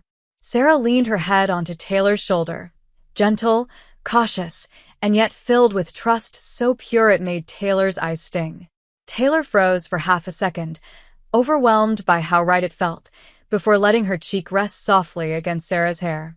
They stayed like that while Angie slept, while the soft hum of the four filled the room, while snowflakes drifted silently outside the hospital windows like tiny miracles falling from the sky.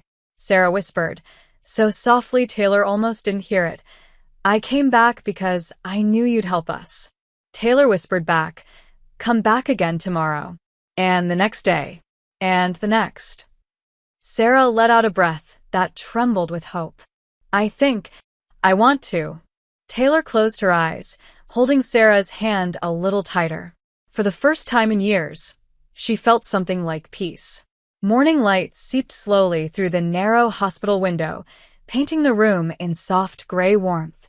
Angie slept with her cheek pressed against Sarah's arm, her breathing steady now, the fever broken at last. Sarah had drifted into a half-sleep sometime near dawn, her head resting on Taylor's shoulder, their fingers still intertwined as though neither had dared to let go during the night.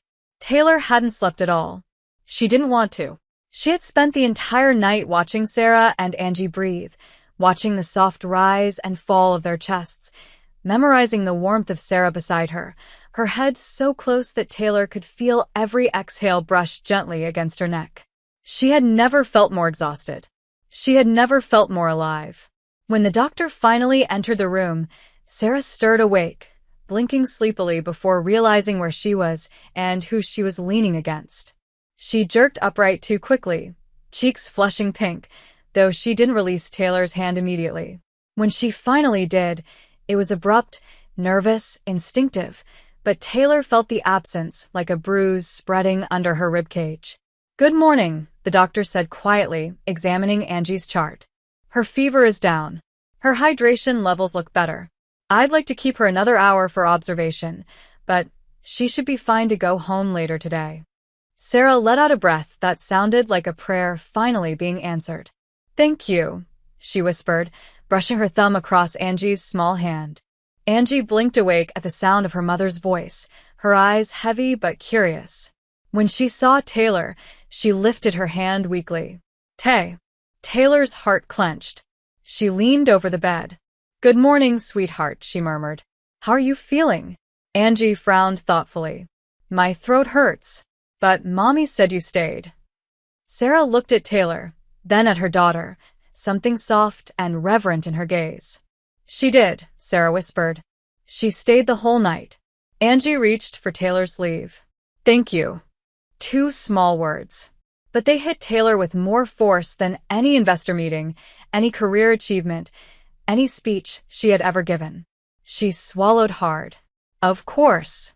I'll always stay for you." Sarah's breath caught at those words, her eyes flicking toward Taylor's with a question she wasn't brave enough yet to ask aloud. Hours later, after discharge papers were signed and Angie was bundled into Sarah's arms again, the 3 of them stepped into the cold morning air. The world looked brighter, cleaner, as though the storm had washed away something more than just snow. Taylor drove them home slowly, carefully, glancing in the rearview mirror every few minutes, just to see Angie's eyes flutter open and close. But every time she looked longer than a second, her gaze met Sarah's, watching her. Each time, Sarah looked away quickly, biting her lip, cheeks flushing. The silence between them wasn't awkward. It was full. Charged. Trembling with the weight of everything they had whispered last night, and everything they hadn't dared to. When they arrived at the penthouse, Sarah hesitated at the threshold as though unsure she had the right to step inside again. Taylor opened the door fully and stood there waiting. "You're home," she said softly. Sarah blinked, startled by the wording. "Taylor, come in," Taylor murmured. "Both of you." Sarah stepped inside. This time, she didn't apologize for the intrusion. Inside, Angie immediately curled up on the couch with her stuffed rabbit. Sarah knelt beside her, whispering something soft into her curls before pulling a blanket over her tiny legs. Taylor stood in the kitchen, suddenly unsure where to place her hands, unsure what she was allowed to feel, unsure how close she was allowed to stand. Sarah joined her a moment later.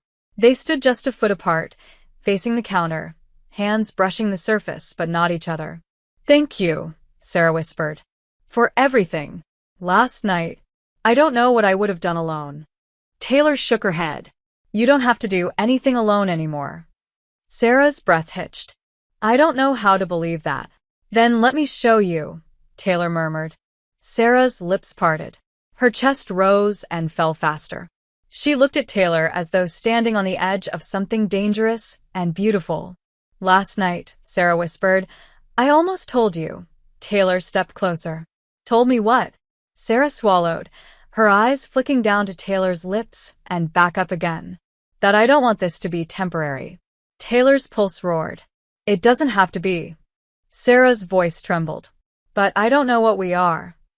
"We don't have to define it," Taylor whispered. "Not yet. We just have to choose it." Sarah stared at her, breathing faster now. "I'm scared." "Me too. But I want," she stopped. Taylor stepped closer. Their bodies nearly touched. "Tell me," Taylor whispered. "I want," Sarah's eyes fluttered half-closed. "I want to kiss you again." Taylor felt her entire world tilt. "Then kiss me." Sarah exhaled a shaky breath. But instead of leaning forward immediately, she reached up slowly, her fingertips brushing Taylor's cheek. Taylor closed her eyes for a moment, just long enough to feel the warmth of Sarah's touch seep into her skin, before opening them again. Sarah whispered, "Are you sure?" "Yes."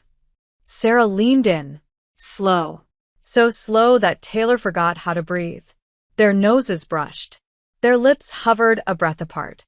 Taylor lifted her hand and rested it lightly on Sarah's waist, barely touching, but enough to make Sarah gasp softly. Just as their lips were about to meet, a sudden, sharp knock shattered the moment. Sarah flinched violently, stumbling back, her hand flying to her chest. Taylor's body tensed immediately, protective instincts kicking in. The knock came again, louder this time. Angie sat up on the couch, startled. "Mommy?" Sarah rushed to her daughter, scooping her into her arms, her entire body shaking now. "It's okay, baby, it's okay," she whispered, though she sounded anything but calm. Taylor moved toward the door slowly, her heart pounding with a mix of dread and anger.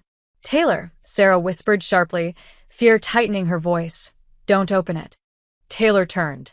Sarah's eyes were wide, panicked, filled with a terror Taylor had never seen in them, not even when Angie's fever spiked. "Who do you think it is?" Taylor asked quietly. Sarah swallowed, her voice barely a breath. "My ex." Taylor's blood turned to ice. The knock came again, shaking the door frame. And everything between them, every moment, every confession, every almost kiss, shifted instantly into something new.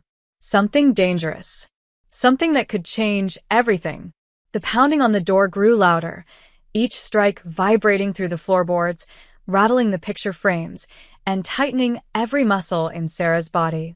She held Angie close, too close, as if her arms alone could shield her from whatever waited outside. Taylor felt the shift in the room like a flash freeze. The warmth from before evaporated, replaced by a cold so sharp it felt almost physical. She moved towards Sarah, her voice low but steady. "Take Angie to the bedroom." Sarah shook her head, trembling. "Taylor, please don't open. I'm not opening anything," Taylor said firmly. "But I'm not letting him think this place is unprotected." Go. Now. Another thunderous knock, more like a fist slamming with fury than a request for entry. echoed through the penthouse. Angie whimpered and buried her face in Sarah's neck. Mommy, I'm scared. Sarah's eyes filled instantly. I know, baby. I know. It's okay. But her voice shook so violently that Taylor stepped forward and gently touched her arm. Let me handle this, Taylor whispered. You're safe here. Both of you. Sarah hesitated only a moment before nodding and rushing toward the bedroom with Angie in her arms. Taylor watched until the door closed. Then she turned toward the front door, her jaw tightening, her entire posture shifting into something sharp, grounded, unshakable. The version of Taylor who negotiated million-dollar deals was intimidating. The version of Taylor who protected the people she cared about was terrifying. She approached the door, but did not open it. Who is it? She called out, her tone controlled, cold, steel-lined. A man's voice, slurred with anger, and something darker, answered through the wood. Sarah, open the damn door. Taylor inhaled slowly, rage coiling in her chest. She's not available. Who the hell are you? The man barked. Open this door or I'll...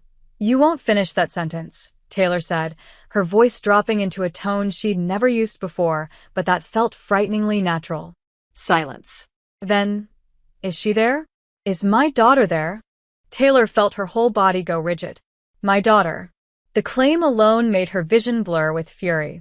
You are not coming in, Taylor said evenly. Leave now. The man slammed his hand against the door, making the frame crack. Taylor flinched, but didn't step back. She placed a hand flat against the door, not to open it, no. Never, but to feel the force of his blows. Sarah, the man shouted. I know you're in there. Inside the bedroom, Sarah covered Angie's ears while tears streamed down her face. She rocked her daughter back and forth, whispering, It's okay. It's okay. He can't get in. She won't let him in. We're safe. You're safe. But the words tangled in her throat because she wasn't sure she believed them. Not until she heard Taylor's voice again, low, furious, lethal. If you don't leave now, I'm calling security and the police. A pause. A long one. Then the man snarled, Tell Sarah this isn't over, followed by retreating footsteps that felt like claws dragging across her spine. Taylor stayed frozen for a full minute, listening, waiting, making absolutely sure he was gone before turning the deadbolt and adding the chain, then checking the peephole twice. Only then did she step back, inhale shakily, and let the tremor in her hands finally reveal itself. She hadn't realized how terrified she'd been. Not for herself, but for Sarah. And for Angie. Her chest tightened as she walked toward the bedroom, her steps faster with each second she didn't hear Sarah's voice. When Taylor pushed open the door gently, she found Sarah sitting on the floor beside the bed, Angie asleep in her lap, her face hidden in Sarah's sweater. Sarah wasn't trembling anymore. She was shaking. Her fingers were tangled in her daughter's hair, gripping too tightly, as if afraid she might vanish. He's gone, Taylor whispered. Sarah didn't lift her head. Are you sure? Yes. Sarah finally looked up then, and the raw terror in her eyes nearly brought Taylor to her knees. I thought he would take her, Sarah whispered, her voice cracking into pieces. I thought he would break the door down. I thought. Her breath collapsed. Taylor, I thought I'd lose her. Taylor crouched beside them immediately.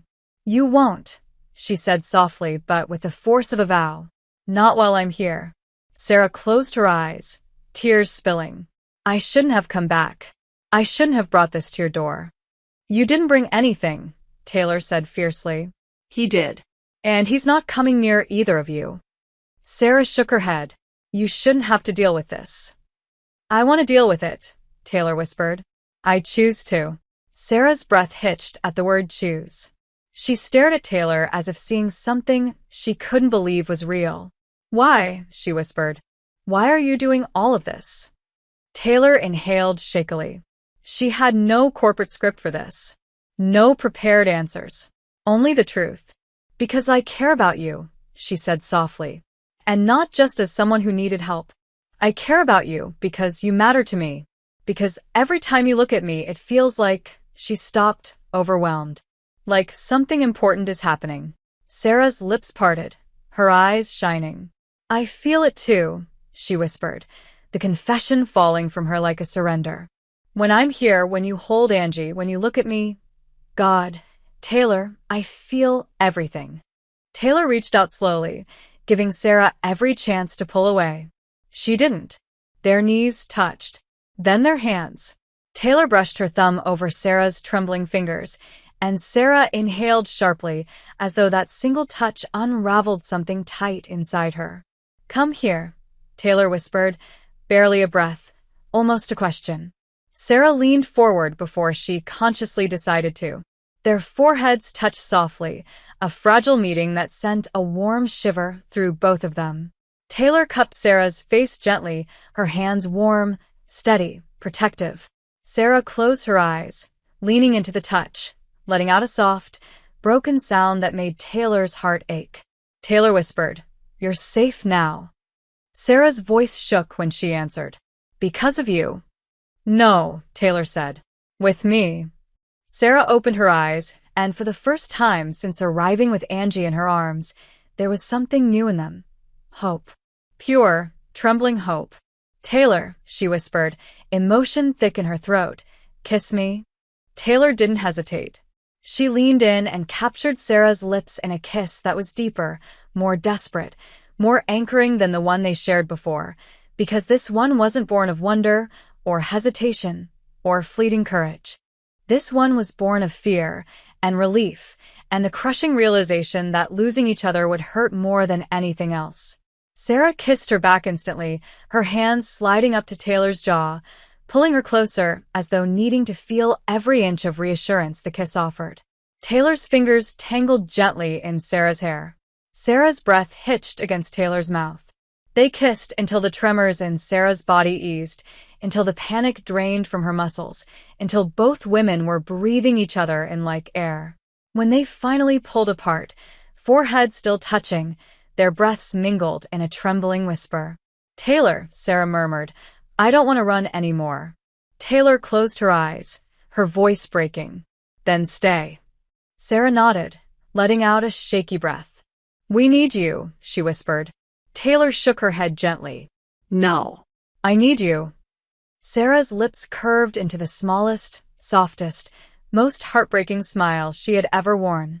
She leaned into Taylor again, resting her head on her shoulder while holding Angie carefully against her chest. And for the first time, truly the first time, Sarah allowed her entire weight to rest in someone else's arms. Allowed herself to trust. Allowed herself to be held. Taylor wrapped her arms around both of them, grounding them, anchoring them, vowing silently that she would never let anything or anyone harm them again. Outside, the world was cold. But inside that room, inside that tiny circle formed by three bodies clinging to each other, warmth bloomed. Fragile. Trembling. Real. The sun had long since risen, but the warmth it brought didn't quite reach the penthouse. The air inside still felt charged, suspended in the aftermath of fear and the remnants of the kiss that had changed everything.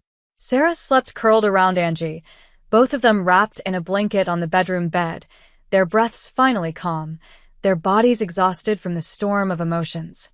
Taylor didn't sleep. She sat in the living room with her laptop open, her phone beside her, and a determination sharper than any she'd ever brought into the boardroom. Protecting her company had always been second nature. Protecting Sarah and Angie felt like instinct. Primordial. Non-negotiable. Her fingers typed fast as she sent an email to her legal team, marked urgent, override, immediate action required. She requested the best family law attorney in the state. She requested emergency consultations on custody threats, restraining orders, harassment laws. She requested private security detail placement around her building. And when she finished, she stood and moved toward the window, gazing out at the snowy skyline of Seattle as though daring the world to challenge her resolve. Her heart still pounded with the image of Sarah shaking on the floor, Angie clinging to her mother, the desperate fear in their voices. Taylor had never hated anything the way she hated the man who caused that fear. She would not let him near them again. Eventually, she returned to the bedroom door and leaned lightly against the frame, watching Sarah's shoulders rise and fall as she slept. There was a softness in her expression that hadn't been there last night. Less fear. More trust. More belonging. Taylor allowed herself to breathe for the first time in hours. When Angie stirred and blinked awake, her small voice broke the quiet. "Tay." Taylor crossed the room instantly, kneeling beside her. "Hey, sweetheart," she whispered. "How are you feeling?" Angie rubbed her eyes. "My tummy hurts a little." "That's okay. We'll take it slow today." "Are we staying here again?" Angie asked, looking between Taylor and her sleeping mother. Taylor nodded gently. "As long as you want. As long as your mommy wants." Angie reached out sleepily and placed her tiny hand on Taylor's cheek. The touch was feather-light, but hit Taylor deep. "I want," she whispered. Taylor swallowed hard. "Okay," she whispered back. "Then you stay." A soft sound escaped Sarah then, a sleepy groan, the kind that comes when muscles relax after too many hours tense. She opened her eyes slowly, blinking in confusion before remembering where she was and what had happened. Her gaze found Taylor instantly. For the first time, there was no panic behind her eyes. No need to apologize. Just relief. And something warmer. "Morning," Taylor said softly. Sarah's voice was barely above a whisper. "You stayed." Taylor huffed a short laugh. "You already know I'm not going anywhere." Sarah sat up carefully, mindful of the small body still resting against her. Her hair fell in soft waves, her eyes still swollen from crying, but something in her had shifted. Something inside her muscles had unclenched. "Thank you," she whispered. Not gratitude for the night before. Not gratitude for protection. Gratitude for presence. For staying. For choosing her. For not running even when she had. Taylor's phone buzzed on the nightstand, and she rose to grab it. A text from her legal team. "Call ready in 20 minutes. Private security en route." Sarah noticed the tension in Taylor's shoulders. "What's wrong?" Taylor hesitated. She didn't want to scare her again, but she also wouldn't lie to her. "I'm handling things," Taylor said softly. "About last night. About him." Sarah's breath caught. "Taylor, you don't have to." "Yes," Taylor said, firmer now. "I do. You're not doing this alone. Not anymore." Sarah swallowed hard, her eyes glassy again. "I don't want to drag you into my problems." "You're not dragging me," Taylor murmured. "I walked in willingly." Sarah stared at her, heart aching. "I don't know how to deserve that." Taylor sat beside her on the bed, careful to leave just an inch of space. Not too close, not too far. "You don't earn protection," she whispered. "You receive it when someone cares about you." Sarah's breath trembled. "I'm not used to someone caring for me like this." "Then let it be new," Taylor said gently. Angie shifted then, sitting up and rubbing her eyes. Sarah kissed her forehead. "How are you feeling, baby?" Angie leaned into her mother's chest, then turned and reached again for Taylor. "I want Tay." Sarah froze. Taylor didn't. She reached out and lifted the little girl gently onto her lap, letting Angie rest against her chest. Something soft and fierce bloomed across Sarah's face, a mixture of love, relief, fear, and the dawning realization that Taylor wasn't just a temporary part of their lives anymore. Angie nestled into Taylor, her curls brushing Taylor's chin. "Tay feels safe," she whispered. Sarah covered her mouth with her hand, tears slipping out despite her efforts. Taylor looked at her gently. "It's okay," she said softly. "She's allowed to feel safe." Sarah nodded, but looked overwhelmed. "But that's supposed to be me." Taylor shook her head, her voice like warm velvet. "You are her safe place, Sarah. You always will be. But kids are allowed to have more than one person who loves them." Sarah inhaled sharply, her eyes falling to the way Taylor held her daughter. With care, with reverence, with instinctive protectiveness. Does that mean you love her?" Taylor's response was immediate. "Yes." Sarah's heart stuttered. Taylor looked at her deeply, voice unwavering. "I love you too." Silence. Not empty. Full. Overflowing. Sarah covered her mouth again, but this time her tears were not from fear. They were from release. From relief. From a longing she had denied for too long. She reached out slowly, her hand trembling, and touched Taylor's cheek. Taylor leaned into the touch. Angie yawned in Taylor's lap and whispered, "Mommy, can Tay stay?" Sarah let out a trembling laugh and wiped her tears. "Baby, I think Tay is staying for a long time." Taylor felt something inside her break open, softly, beautifully. They spent the rest of the morning slowly, gently, like people learning to breathe again. Taylor made pancakes, terrible ones, horribly misshapen, but Angie declared them perfect anyway. Sarah sat on the counter, watching Taylor flip each pancake with a focus that made her smile. It was domestic, strange, New. but right. So right that it scared her in a different way than the night before. Because now she wasn't afraid of danger. She was afraid of losing this. Losing them. At one point, while Taylor was wiping syrup from Angie's chin, Sarah whispered, "I don't know what we're becoming." Taylor turned to her, her expression warm, open. "A family," she said. Sarah's breath caught. Taylor walked toward her slowly, like approaching something sacred. She placed a gentle hand on Sarah's waist. Sarah placed her trembling hand over Taylor's. "Is that really what you want?" Sarah whispered. Taylor kissed her forehead softly, reverently. "More than anything." But just as Sarah exhaled, ready, finally, to believe that something good was allowed to happen in her life, Taylor's phone buzzed again. A new message. From her security team. "The X is back in the building. Trying to access the front desk. Police en route. Keep them inside. Keep them safe." Taylor's expression hardened instantly. Sarah saw it. She felt it. The fear returned, like a hand tightening around her lungs. Taylor stepped between her and the door instinctively. "I won't let him touch you," she whispered. And the fragile piece of the morning shattered, like thin glass. Taylor didn't hesitate. The moment she read the message from security, her entire body shifted.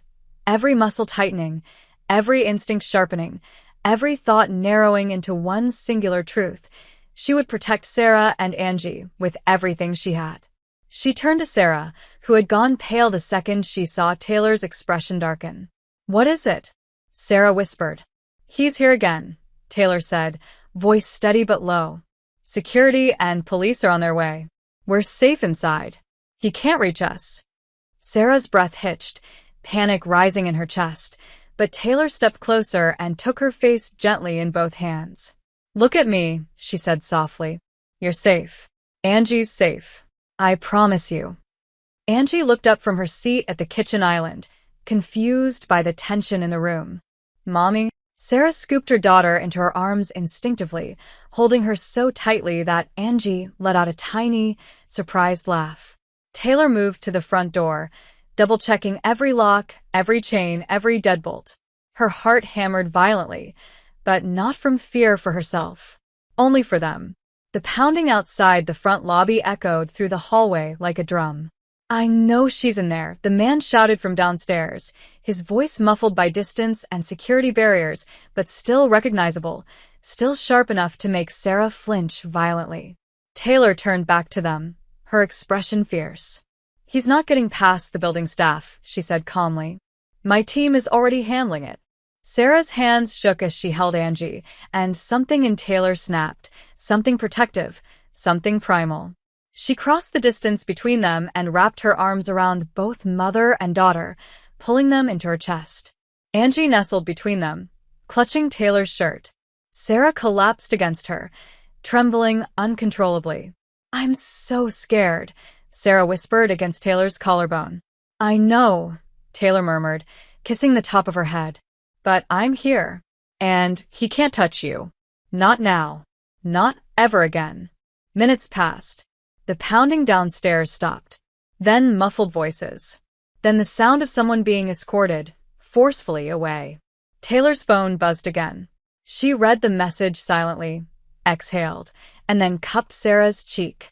"It's over," she whispered. "The police have him. He's gone." Sarah sagged against her completely now, her knees nearly buckling.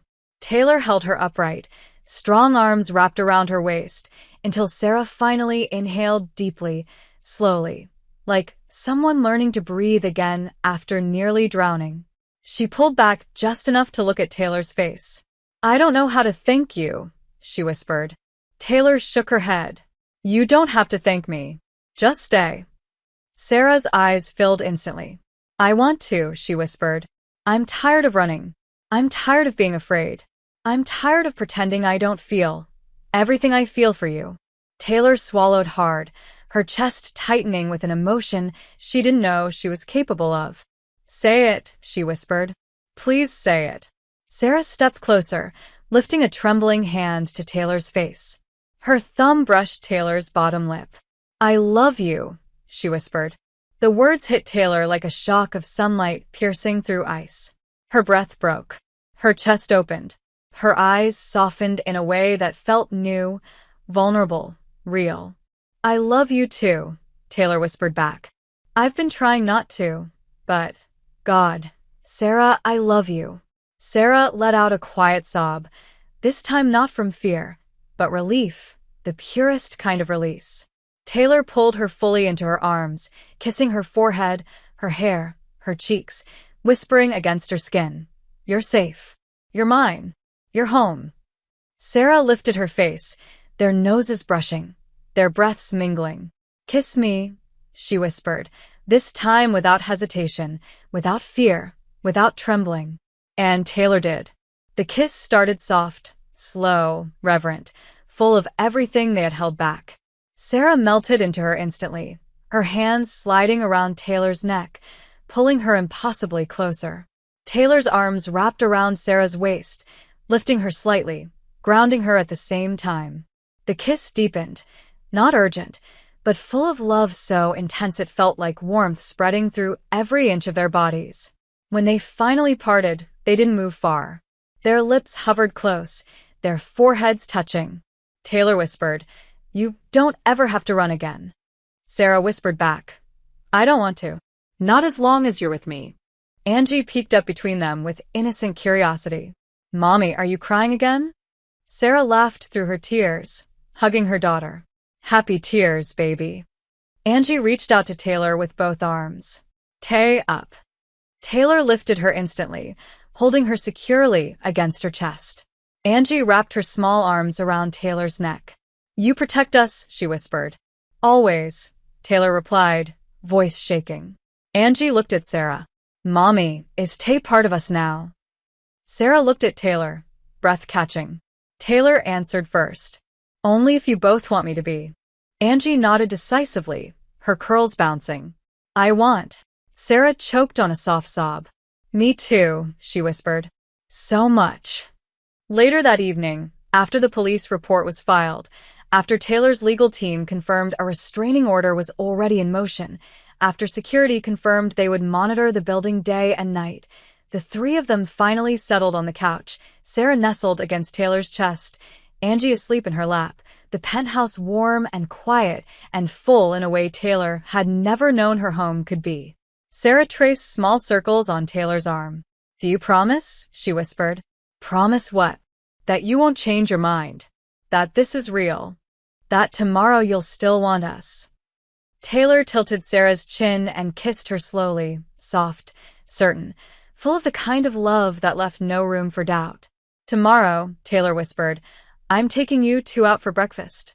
Then we're going to get matching snow boots for Angie. Then we're buying groceries to cook dinner together.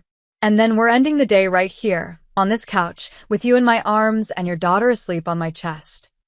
Sarah's eyes filled again, but this time with joy so complete it nearly overwhelmed her.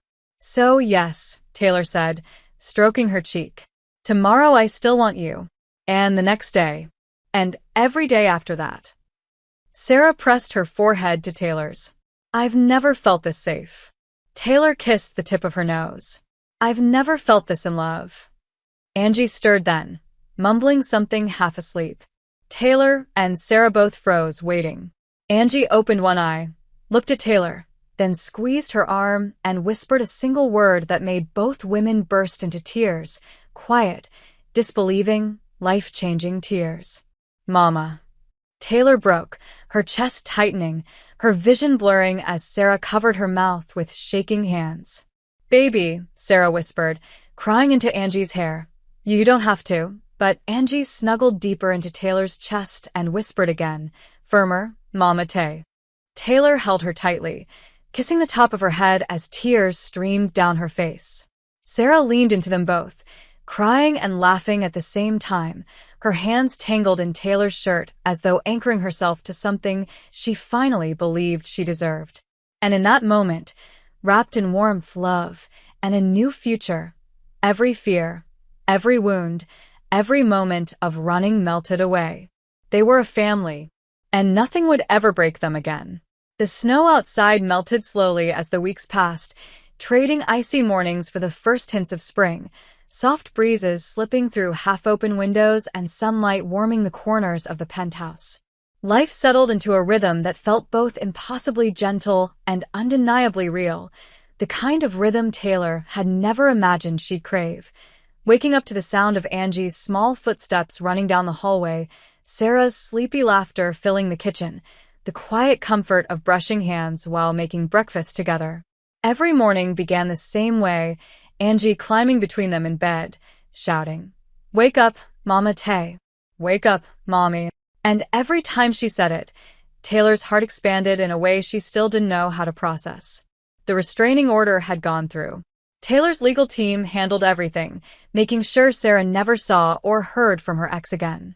Security around the building increased, and with time, the shadows of fear receded.